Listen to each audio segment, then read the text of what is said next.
सबसे पहले सभी को शिवरात्रि की बधाई हो, महिला दिवस की बधाई हो।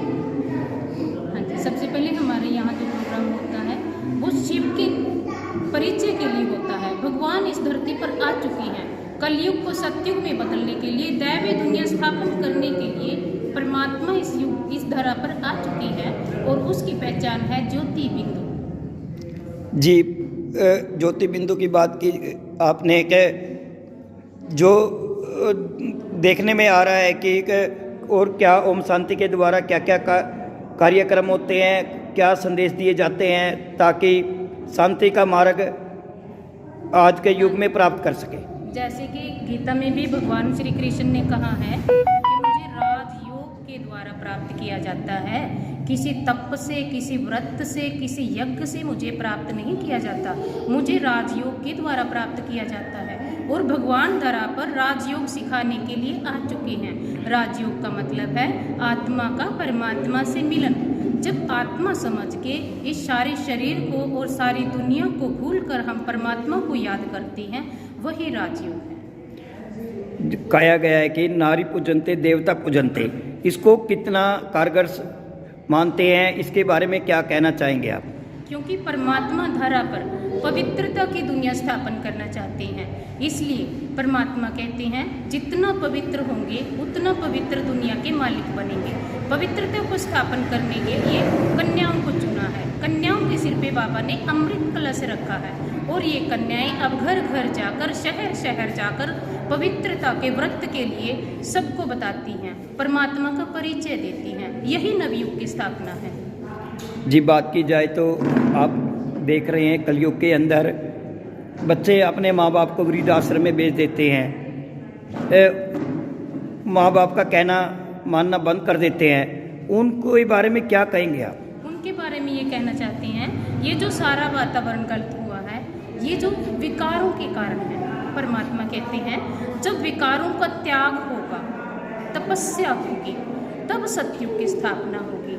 जैसे कि देखा जाता है घर घर में हर इंसान के हाथ में फोन है।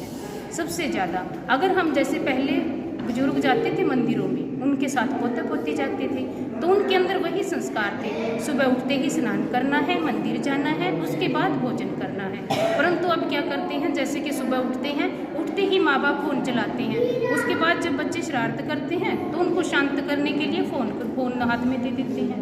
परंतु परमात्मा कहते हैं फ़ोन की बजाय अगर उनको परमात्मा का परिचय दिया जाए तो ज़्यादा बेहतर है, क्योंकि परमात्मा ही ऐसी शक्ति है जो आत्मा की ज्योत जगाती है।